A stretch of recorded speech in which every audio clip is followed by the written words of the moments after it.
I'll begin my remarks. The early modern kehillah was responsible for the religious practice of its members, both as individuals and as a collective. Indeed, the operation of communal religious institutions lies at the very heart of the definition of the kehillah. In this paper, I would like to draw attention to one of those institutions, particularly important to the urban kehillah, an institution which underwent significant development in the early modern period, and an institution which has received almost no scholarly attention so far. I refer to the Eruv, specifically the communal or the urban Eruv. Let me explain. It is well known that under Jewish religious law, Mishnaic and Talmudic law, Jews may not carry or transport anything on the Sabbath outside their homes or residences. This can, of course, cause much hardship on the Sabbath. One may not take anything out of the house, or even to another apartment within the same building. Small children can't be taken out, food, whatever. In effect, therefore, the Jew or the Jewish family is grounded for 24 hours. Well, already in Mishnaic times, relief was sought and provided in the institution of the Eruv. Without going into a discussion of the theory and practice of an extremely complex set of laws and legal theories to which an entire tractate of the Talmud is devoted, and one of the more difficult ones, we may simply say that if two things are done, then the Jewish law allows carrying and transporting. First, an area must be surrounded by a wall. Second, all residents within the walled area, Jews as well as non-Jews, must form a combination or a corporation of some kind, which is what the word Eruv means, a coming together, thank you, in a prescribed religious ceremony. So if they are surrounded by a wall, and if everyone has joined this combine, then the Jews in the area may carry and transport as they wish. Now let us examine these two conditions.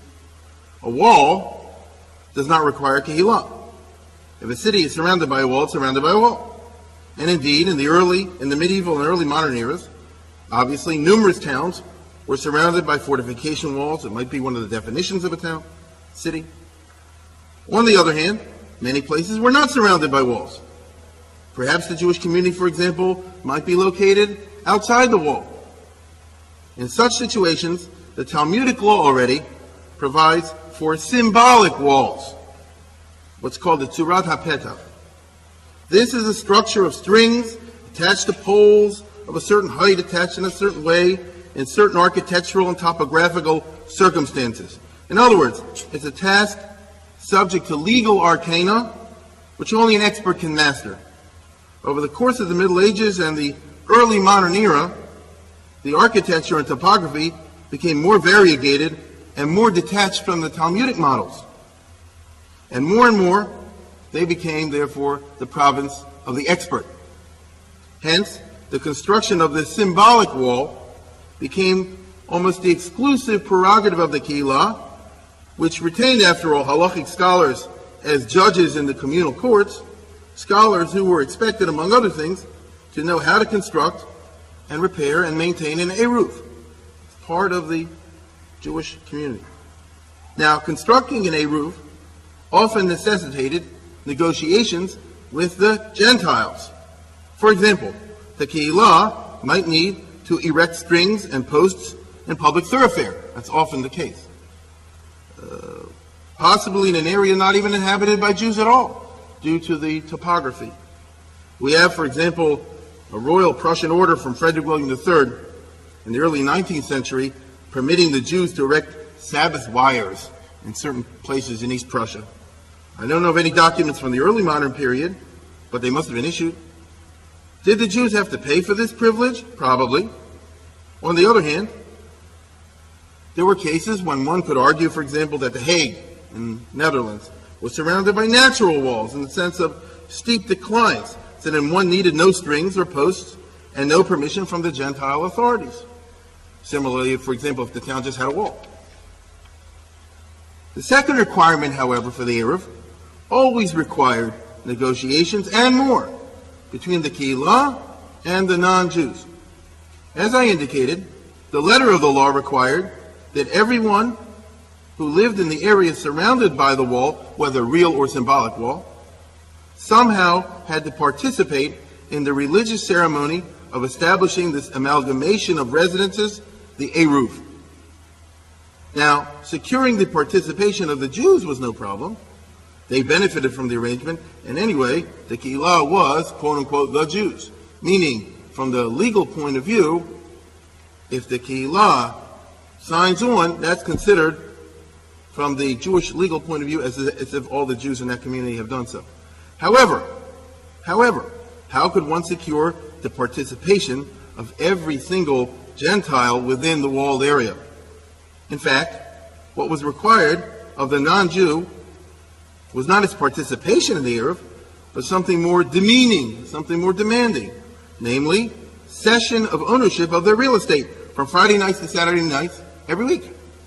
According to Jewish law, the residence of Gentiles within a walled area was an impediment to the amalgamation of the residences into a single residence. The only solution was for the non-Jew to cede on the Sabbath his ownership to the Jew or Jews, thereby creating, and this is at the theoretical level of course, thereby creating an all-Jewish zone. Absent this condition, no Eruv could take effect and everyone's grounded. Now, this is of course actually a rather insulting, if not outrageous notion, particularly you can imagine in pre-modern times. Chances of securing such cession of ownership from every Gentile within the walled areas was nil. In fact, according to Professor Breuer, and I quote, in the early modern era, he's speaking about Germany now, the Sabbath cord, and that's the string, in various German localities provoked prohibitions and formal proceedings, unquote, doubtless from well-informed and outraged Christian burghers and clergy. On the other hand, without such cooperation, no Eruv could ever be effective. What were the Jews to do? The Talmud offers no solution to this particular problem. Jewish legal theorists wrestled with this problem already in the early Middle Ages. The solution that emerged may be termed the Sar Ha'ir solution. The Sar Ha'ir, which means the prince of the city or the ruler of the city, could be legally regarded, I emphasize the word legally, could be legally regarded as the owner of the city, as a landlord is the owner of the land lived on by tenants. Now, the Talmud knew about landlords and tenants. If one secures cession of ownership by a landlord, the tenants may be ignored. Similarly, if a kehillah secures from the Sar Ha'ir cession of the land within the walled area for the period of the Sabbath, then there is no halachic, no legal need to consult the other Gentile residents of the city, of the walled area. No need to consult the individual homeowners, because you see the prince is the real owner, if you accept this theory. And so it was that almost every pre-modern kehillah entered into negotiations with the ruler or the rulers to secure from them cession of the land for one day every week in order for the Eruv to be effective. There's a whole aspect of the Jewish existence which is usually not touched on. The remarkable thing is that these non-Jewish authorities almost always cooperated and did cede them the land. Now, there can be no question that from the point of view of the authorities, the whole thing was probably a laughable legal fiction, which made sense perhaps in the strange world of Jewish law, but nowhere else. On the other hand, if they took the trouble to understand the logic behind the kehillah's request, it is surprising that Christian and Muslim authorities would acquiesce, but they did. Probably, they looked upon it just as another source of revenue. The Jewish legal scholars who serviced the kehillot, the members of the Beit Din, of the courts, did not view all this as a mere fiction. On the contrary, they treated it as a serious legal matter, with proper procedures, whose absence would invalidate the negotiated agreement, and invalidate, therefore, the Eruv. They did not feel, rabbis now, the scholars, did not feel uncomfortable with the notion of the acquisition of once-a-week ownership from the Gentiles, because such a notion is sanctioned by the Talmud, which is the ultimate arbiter of legal norms in the Jewish culture. What made them uncomfortable was the novel notion of the Sar Ha'ir. That is, they were bothered by the political facts of life which did not accord with the legal theory. These Jews, these rabbis, were well aware that in many places in medieval and early modern Europe, the Sar Ha'ir, the ruler of the city, some appointed governor, perhaps a knight, a mercenary, was not in fact the owner of the houses of the burghers. Such a description might fit an Oriental or barbarian potentate, but not necessarily, not the European city. Although we have here some of the distinguished scholars of Poland, where the magnates owned towns, and I guess there they really did own them. You can correct me if I'm wrong, but so there you would have a situation with a real Sar Ha'ir.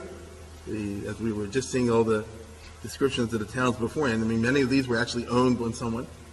And so that made it a lot easier for these kehillot to erect an Eruv in Poland, where there's no question who was in charge. But other places didn't conform to that, as we know. If the prince or ruler did not actually own the city, then the Eruv would be invalid and the Jewish community would be grounded. This was the gap between theory and reality with which the legal theorists, the halachic theorists, had to contend. As the handout indicates, by the 16th century and the Shulchan Aruch, the consensus had formed that in order to be considered a Sar Ha'ir, the ruler, this is the ruler of the town, had to have the authority to unilaterally quarter troops or otherwise commandeer all the houses and lands in the city during wartime. Since he could take over the houses at will, he could be viewed as possessing sort of the ultimate ownership, but the very language of the Shulchan Aruch betrays unease at the concept of the Sar Ha'ir. I will read and translate right now to indicate what I mean. At the very top of the page, for those that haven't and can read it, it's obviously a passage from Joseph Caro, the 16th century, and he's saying over here, if there's a minimum of 2 courtyards of Jews within the city, then you have to rent, or as I say, acquire the rights from every non-Jewish resident in the city. And it's not sufficient just to get it from the head fellow, from the Sar Ha'ir. So already he's rejecting it would seem at the beginning, the idea that you can take the easy route. But then, 2 lines later, when he picks up his remarks, he said, when is this speaking about, and under what circumstances? The Sar, if we're dealing with a prince or a ruler, who doesn't actually own the houses.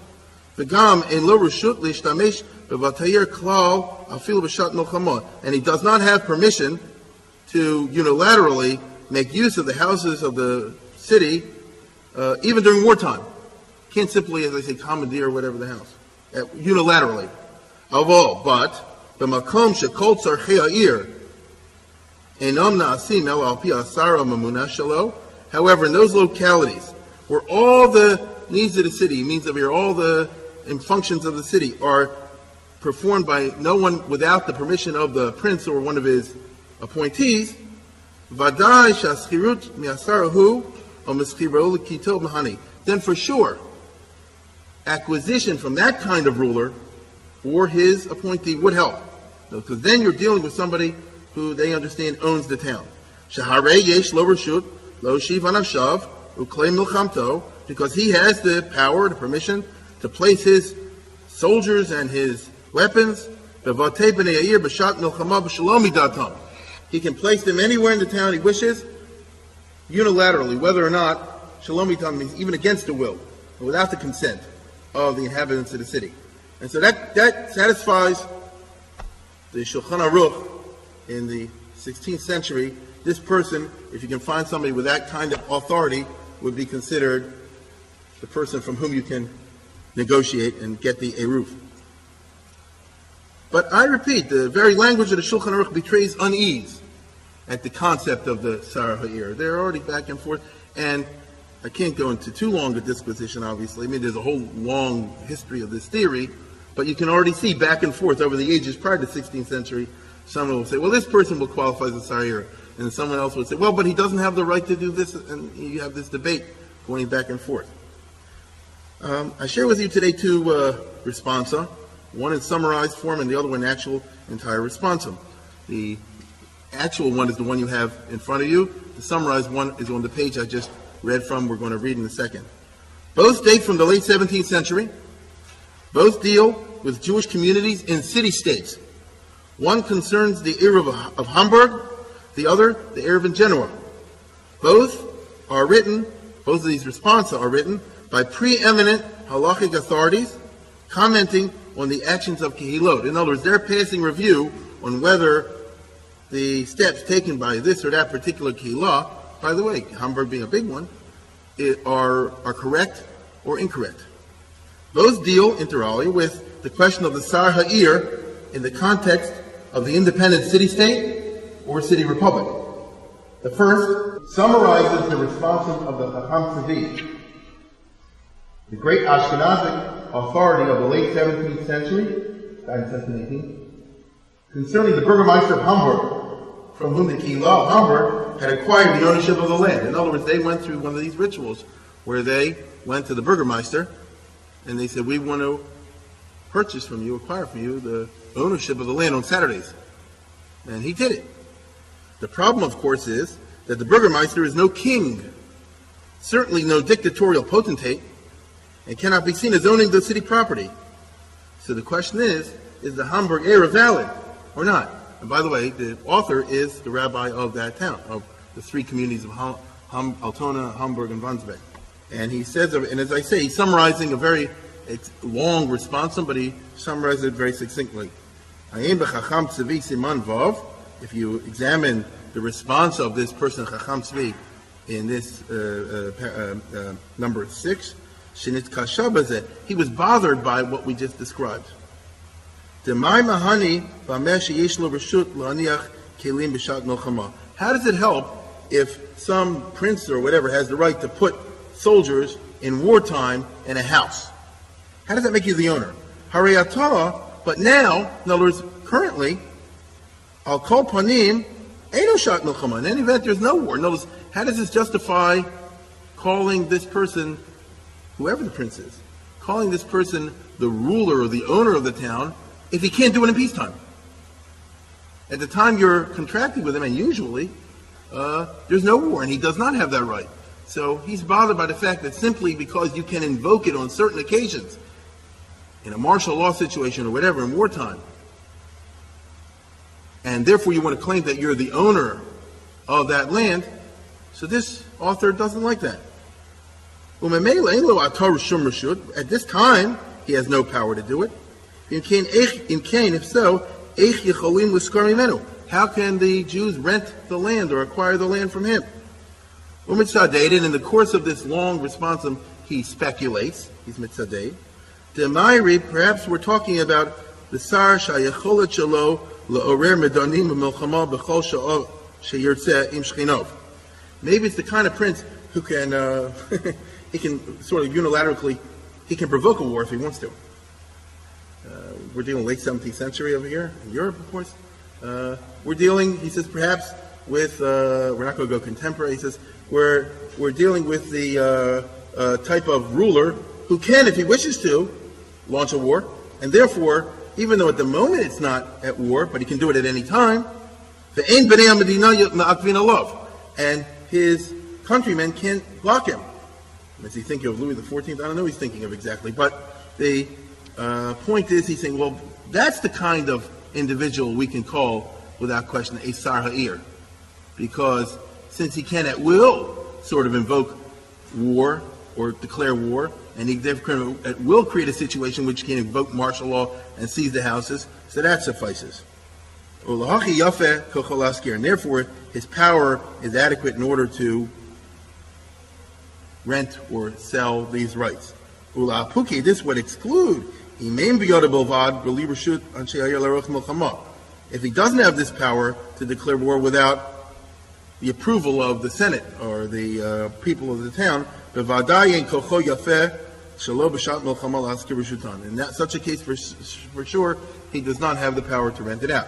So I share this with you simply to show you that they're arguing over here over the political science realities of the 1680s, 1690s, early 1700s. Is the Burgermeister of Hamburg, particularly in this case, does he have, as they say, the same powers as the King of France? Which he does not. Who are the head people? You've got to go to the one who has the real power to own the houses, and if there is no such individual, if you have a sort of constitutional setup in which this doesn't exist, tough luck. Then there's no Eruv, you're grounded on Shabbat and get used to it. That's what he's saying. The second responsum, which I shared with you in Hebrew and in English. What was his decision about the reality? He had a whole fight about it. It's a little bit too long to go into. In the end, they didn't exactly work it out, and it was one of those kehillah fights that lasted for quite a while, because the constitutional reality of Hamburg was different. He was the rabbi there till 1700, and in the 1718 or so, some new person was in there, Katz and he didn't agree with this. He said it's enough, as the language of the Shulchan Aruch would imply, it's enough to have the power to in wartime, even though you don't have the power to declare it. And therefore they kind of ended that issue. So what we can say is in the 1690s, early 1700s, this was a hot issue in the town of Hamburg. But the issue revolved precisely over the legal theories over here. So the Eruv in Washington, D.C. is based on the assumption that George Bush fits this criteria? Well, I didn't bring it in because I misplaced it in the house, but I gave Professor Koopman a copy of it for your information. I don't know anything about Washington, but I live in Baltimore, and I can bring you from Baltimore, where there is an Eruv, and there is a official document from the mayor of the city and from the governor of the state of Maryland, which reads like the 17th century. But one is written by some very clever attorney for the city, I think it was, or the state, I don't remember which one. And the other one is kind of unilateral. And one of them says something along the following lines. The state of Maryland cedes to the corporation called the Eruv Inc. What it is, it's a private corporation of Baltimore, such and such rights to control traffic and prevent traffic and things of this nature, as enumerated in the, Shulchan Aruch or something along those lines, and, for purposes of Sabbath and words of that nature. The other document reads more carefully crafted, and it says something like, we are, the city of Baltimore, whoever it is ceding the symbolic religious, rights to this location, or the city of Baltimore, or wherever the Eruv is running, and is much more careful in what it's actually giving away. And these are proclamations there on the books. And as I say, if there is an Eruv in Washington, they didn't go to Bush, but they went to someone. I'll try to continue. The second responsum, the one I have in front of me, and you have on Hebrew and in English, our first draft of the translation in English, is from the preeminent Italian Sephardic authority of the second half of the 17th century, Samuel Aboab of Venice, who was the son of a converso. In fact, I would go so far as to say that Samuel Aboab is the leading halachic authority that the conversos of the first generation produced. In other words, his father escaped from Portugal, and he's the second generation, and he certainly, without question, became the most eminent legal scholar of that group of people. His questions, his responses are from all over the place, all over the world. Here you will read with me and see the same question is raised in a different context. The Jews live in Genoa on sufferance. First I'll summarize, then we'll read it. Jews live in Genoa on sufferance, obviously, on a privilegio that must be renewed every 10 years if they're not to be expelled. Certainly not unique to to Genoa. The Jewish community is criticized by some person, Abraham Tsarfati, whoever that is, because, among other things, they did not acquire ownership from the Sar Ha'ir, from the Senate, but from the government-appointed Committee for Jewish Affairs, the Protectores. So here, as you see, they went to the wrong people, and therefore the whole thing is called into question. These are not the Senate. The Protectores cannot be construed as owning the land. They have no power to commandeer or seize houses during wartime. And Samuel Aboab agrees with the critics that this is indeed a defect. And as I say, I'll read it in English. It's a matter of the Eruv and the Schirut of the city that were performed long ago in the city of Genoa to permit the Jews to handle and carry the Sabbath and the possible defects that have been found in them. Somebody living in Genoa is making trouble, and he's saying that there's something wrong with the Eruv, and it has to be either remedied or stay in your house. Or, in other words, don't carry anything. And the first one is, the first defect is the officials who do the renting out. These officials are called the protectores. They're appointed for the exclusive purpose of dealing with matters involving the Jews. That's not the owners of the city. That's not the Sar Ha'ir. This is just some local committee to handle, affairs, whatever it is, with the Jews. And so, whoever it is that went to them went to the wrong address. And number two, the schirut was stipulated to last for 10 years, which have expired. And this, of course, would be a special Italian situation where the Jews never know if they're in Venice or Genoa, wherever, more than 10 years or 12 years, whatever at a time. And obviously, any contract of cession, however symbolic, is going to be written in such a way as to terminate with the end of the privilegio, with the end of the condata, whatever. And if we can skip over into the flowery introduction and go right to 1, he says over here that the problems are, number 1, the rental was acquired from those officials known as protectores who are appointed exclusively to deal with Jewish affairs. The jurisdiction of them is like the judicial officials known as the Katavero, who have no, which I don't know exactly what that is, but I understand that to be the Justice Department or something like that of the city, who have no connection or authority over the houses of the city, the marketplaces, or the streets, no power to physically modify them or quarter anyone which they choose, as was the case with the officials referred to by Rajva and all these other places. So there he did not go to the right person. And second one is, when the land was first rented, it was explicitly stated the rental was to last for 10 years until the end of the conda and the privilegio. When the time elapsed, so did the rental. This is worse than the cases cited by Beit Yosef and so forth, where the land was rented from the king's finance officers or from the king's employees for a certain period of time, and they died during that time. Meaning, and I only touch on this to indicate that whatever I'm saying this morning is obviously a drop in the ocean. The number of problems and situations that can arise from this kind of ceremony institution are many, and there are dozens and dozens of responsa in the early modern period which deal with this, such as, what do you do if the Sarier drops dead? Does that mean that you have to renegotiate and do the whole thing?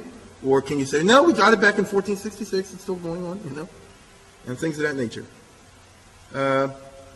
Now, what does all this tell us about Jews in urban spaces? First of all, the Eruv, I think, was the quintessential Jewish urban space.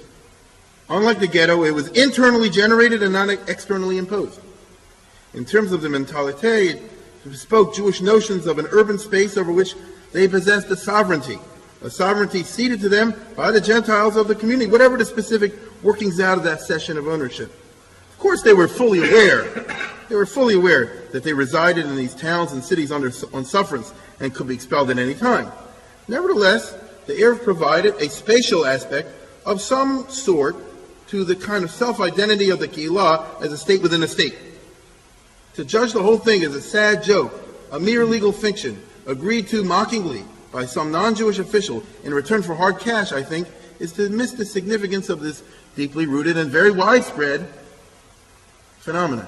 From another angle, the Eruv raises interesting questions about the attitudes of the urban Gentiles towards the Jews who dwelled in their midst. Simply put, why indeed were the Jews almost always able to find some Gentile in power who was prepared to sell or cede them ownership or sovereignty of any sort? As indicated above, the concept of the Gentile cession of land is actually quite insulting, treating the non-Jews as inferiors. One thinks of the papal bulls down the centuries, which blast the Christians who work as servants for the Jews and similar things. And yet every significant Jewish community in early modern, Catholic Italy and Poland and other Catholic areas and Protestant areas, found Christians, even if only the protectores, to acquiesce in the Jewish ceremony. Why? Why should Christians wish to facilitate Jewish enjoyment of the Jewish Sabbath? Would it not have been preferable for Christian polemicists to be able to point to Jewish communities grounded on Saturdays, imprisoned in their homes, as evidence for the absurdity of Jewish religious usages?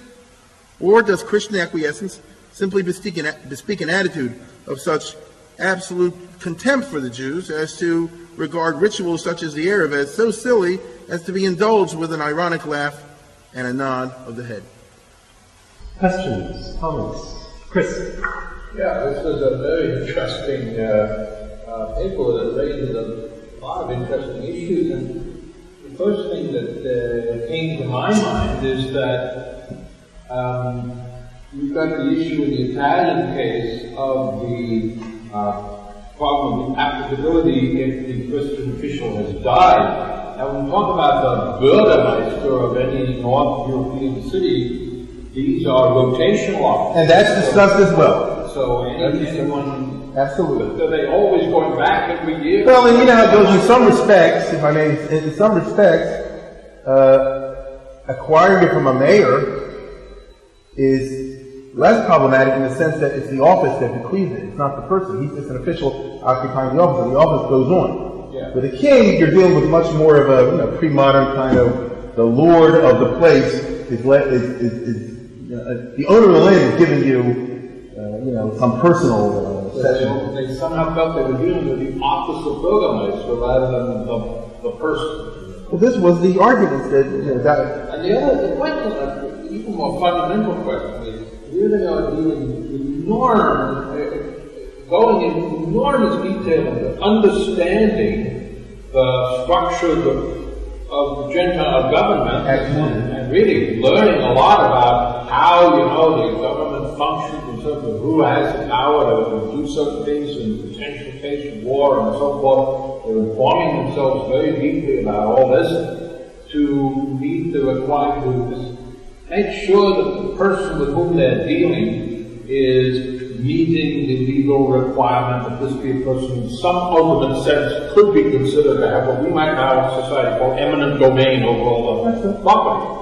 But as you yourself said, I think at the very end, they know on some level that if this Christian official is signing such a document, he's doing it at best in an ironic sense, in a total symbolic way. They know that no Christian official is ever really ceding ownership of Christian property to Jews for 24 hours. Now they know this, and did the rabbis have to deal with the ethical problem of getting the validity of a document or a signature or a seal from a person whom they know absolutely does not mean what he's saying in this document and is simply affixing his name or a signature or a seal because of his total contempt for the people with whom he's dealing and his indifference to what interpretation they place on it. Did they see this as an ethical issue or an ethical problem? Of course, I speculated about this. I would turn it around. I would say the opposite, that this shows you, and that's what I find fascinating among other things in this issue, the rabbinic mindset, which is, we have our legal model, and you're going to fit into it to serve us. You see what I'm saying? It's very fascinating in that way. Who's serving who? And at that point, the attitude obviously develops. And now I'll say it again. The basic idea is very ancient. The applications of become very interesting in the early modern era. But the basic idea is our law is the real law. This is God's law. And if this is what the law from Sinai or whatever determines to be the right way to proceed, adequate ownership, then it is. And that fool of a king or a burgomaster who thinks he's just going through the motions of it, we know that, but we don't care. Meaning, they are not, I think, they're not bothered by what he's thinking, and that bespeaks itself a fascinating insight into the pre-modern kehillah baked in Jewish psyche. And so, the question is, who's making fun of whom? That's the issue to me. Or perhaps it's just more practical.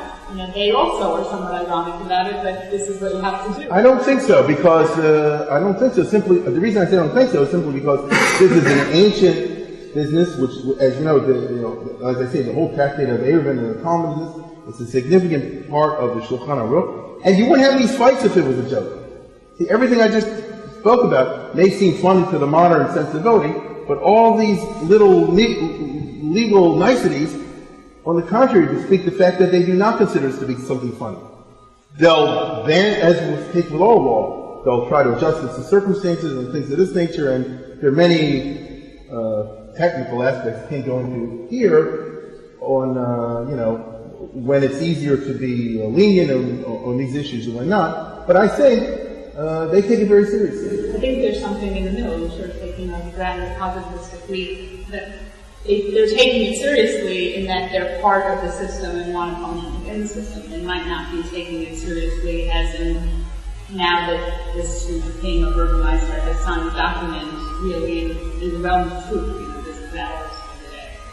I think about the sale of comments in the same. Well, I was just going to say that. If you sell the sale of comments, once again, he's talking about, of course, if you sell all your leavened food prior to Passover. So this was a huge fight over this very issue you raised. I know certainly in the 19th century and somewhat of the 18th century.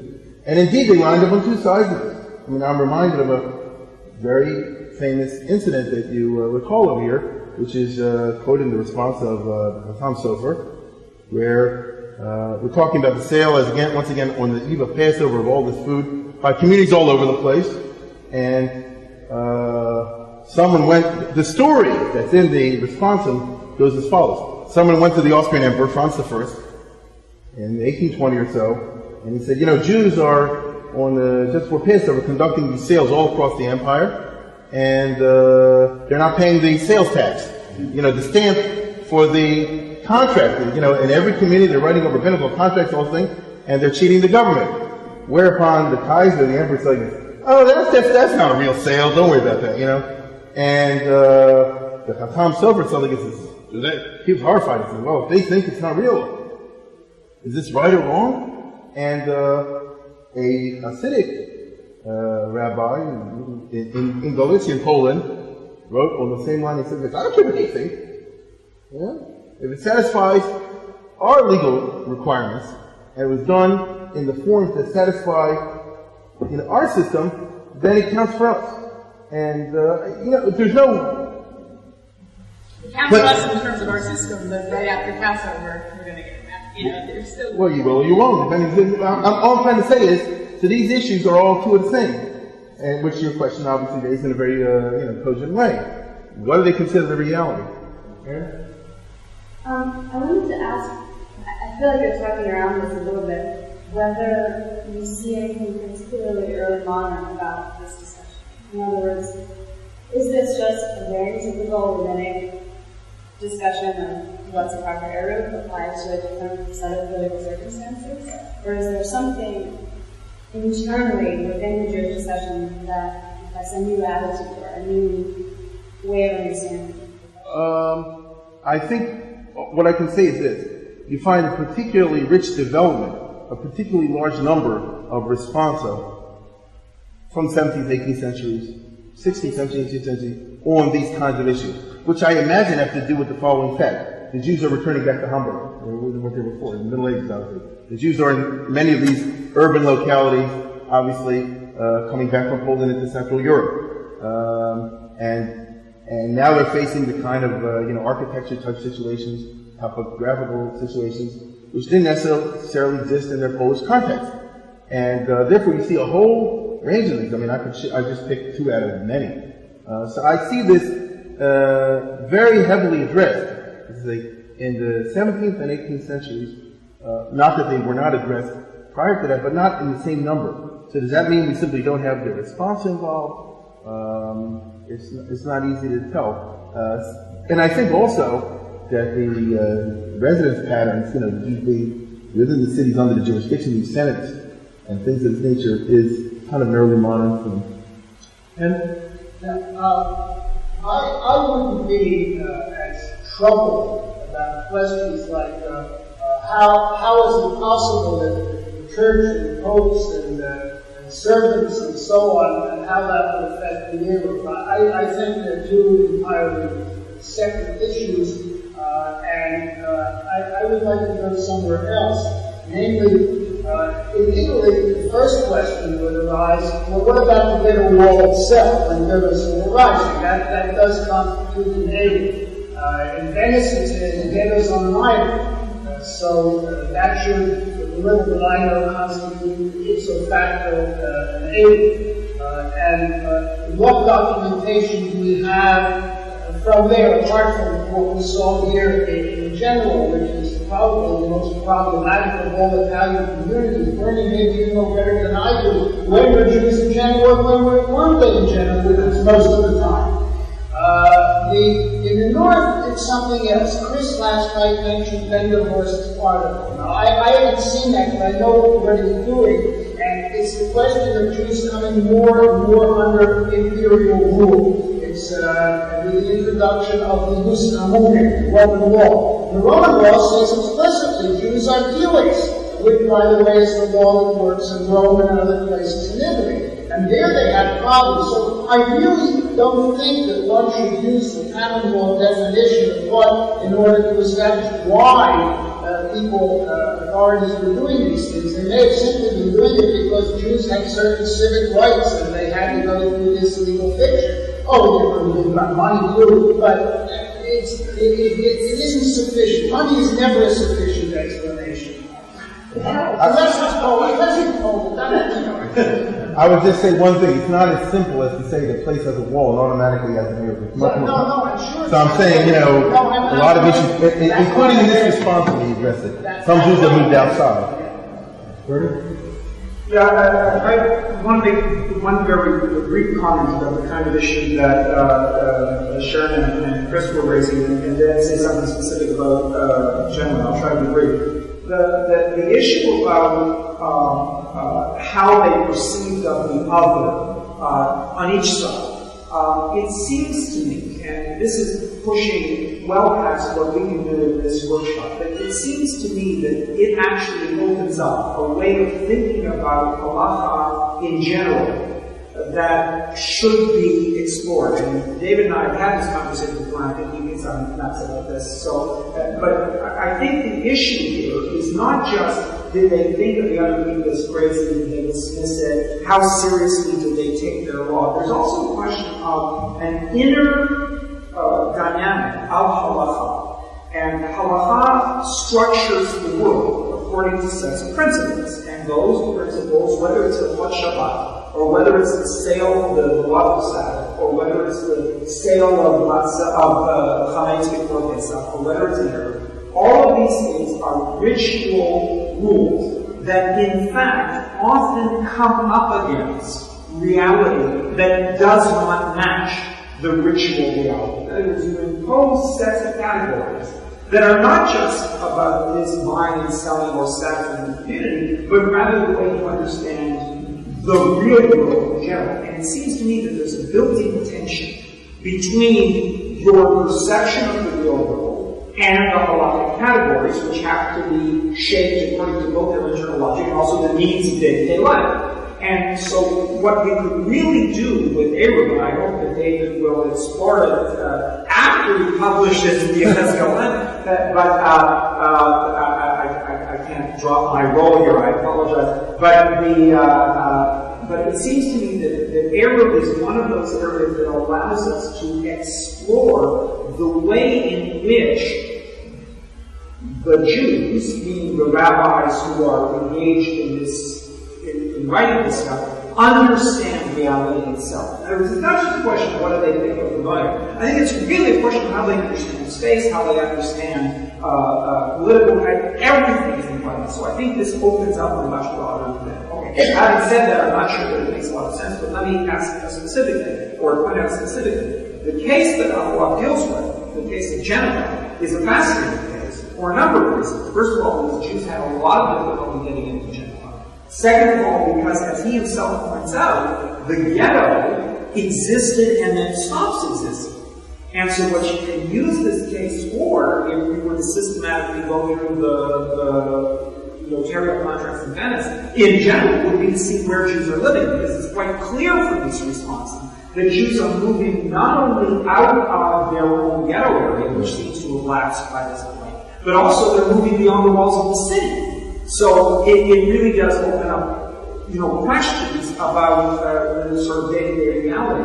If you turn it around, it also raises what I think somebody said here, the question, do the walls of the ghetto define an area? So we talked about the closing of the ghetto in Frankfurt last night, and that would appear to have come from an internal desire to close the area off as an area, not from an external desire to close it off to close entrance.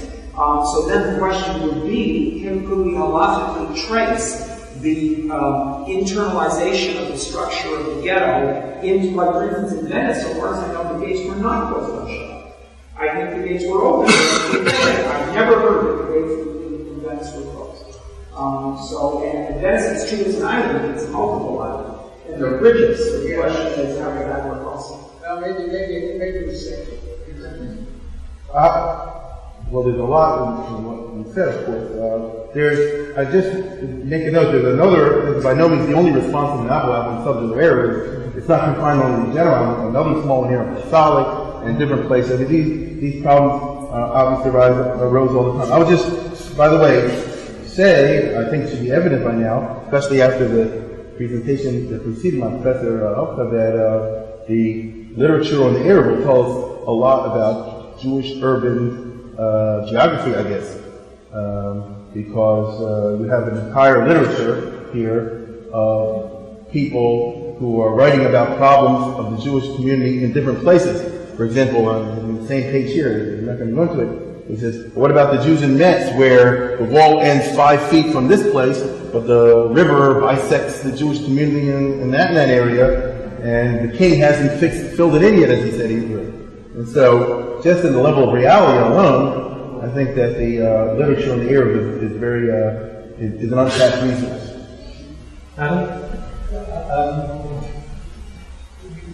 Talking about it, it's obviously an absolutely basic, crucial issue of any Jewish community. I was thinking back to a collection of community privileges granted to the different communities of the Jews in Poland, and I've gone through it systematically, but from memory, no more than half a dozen of these privileges, which define the rights and duties of the Jews in the Polish town, mentioned here before. It just doesn't appear there. And I'm not aware, as Michael said directly, of any Polish archival documentation dealing with it.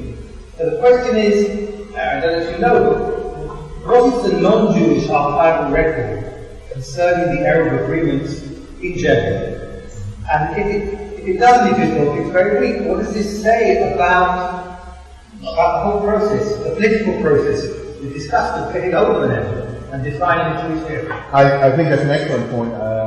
And I imagine, as I said before, I only know about a few records in Prussia, where you have obviously a very bureaucratized state by definition. I imagine this is something, and you're exactly right, I imagine this is something which is not done on the record. I imagine that when the ceremony of session or whatever it was performed, it wasn't trumpeted around. The entire point of going to the Sar Ha'ir is to kind of keep it away from publicity, because, despite what others have said, I think it could have a potential for anti-Jewish, reaction, understandable so. And so it's not necessarily the type of thing you would find in a formal privilege. Here, the Jews of Genoa, for example, it's not part of their privilegio. See, they just want the protectores. Now, the privilegio has, all the formal kinds of things that you're talking about. The Jews, the duties, the taxes, and things of this nature. And yet, they wanted the Eruv, and it's almost by definition something that's done, how shall I put it, away from public scrutiny, I think. Did it have to be formally invited, or could it be done just verbally? No, it had to be formal. And, listen, every town in Poland had an Eruv. And, almost, I'm sure without exception. And the few exceptions that were there, the Hasidim brought in. That's one of their claims to fame in the 18th century. So we brought in an area in the small town where no one bothered before. And as I say, there, you know better than I do, there is an official who really has authority. Why did I ask? Starting from there, the magnates have got an amazing archival tradition. Yes. They kept every single piece of paper that was signed and did chances. And yet these documents, which there should be hundreds of, to the best of my knowledge, don't appear in the archival record at all. Not in Polish or in English. Because the Magna Archives do contain a certain amount of human documentation. So I think that the mass absence, I hear what you're saying. I mean, that's remarkable, but it's not. But then we're not dealing with a few records that got lost. We're dealing with sort of a policy. Exactly, it's a policy. But could it be, again, the pattern of settlement? If you have one street that might be mostly Jewish, that it's easy to put an area just on that street and extend. If you don't have any need to go anywhere else in town that way. I mean, I don't know. But if you you're right, that's an agreement from the non-Jewish authorities. Well, I mean, the other thing is... And in fact, Tom is saying that there are no, that in fact non-Jews live in the Jewish communities. That's not a problem. That somehow with that there are these people that appear quite regularly. That's not a problem. Well, but that means you have to buy their property. Or you go to Prince on your telephone. In which case, where's the documents, right? If I were a prince with this kind of authority over the city, and a delegation of Jews came to me answering to this proposal, one of the first questions that would occur to me, if not the first, would be, how do I know what you're going to do with this property that I'm ceding to you once a week there? Now, my question is, were they aware, or do you have evidence that the Jews made the prince aware that we can't do anything improper with the property because it's Shabbat, and we can't, undertake any kind of activity that would be in... The opposite. Not that they ever implemented it, but the contract will read something along the following lines. We have the right to block the street, to stop all traffic. Not that they're going to do it. And so therefore, you can put up a barrier on Friday night and keep it there till Saturday night or something like that, as is done some places in Israel, for example, today. And that's what the document will read, although I dare say I bet you it will be written in Hebrew, Well, a temporary, barrier is one thing, but selling it to another noble or something like that. Like I said, this is an interesting phenomenon and has all these different aspects to it. You're right, but as I said, were the princes reassured that? I wish I knew. There's no evidence of it. Right. Just for the record, are you imagining what the document would say based on your understanding of the whole discussions? We have a couple. In the response, you find a few of these documents. Transcriptions of the documents or quotations from them? There are forms. You know what I'm saying? There are forms on how to do it. But they don't have to follow an exact. They're roughly the same idea.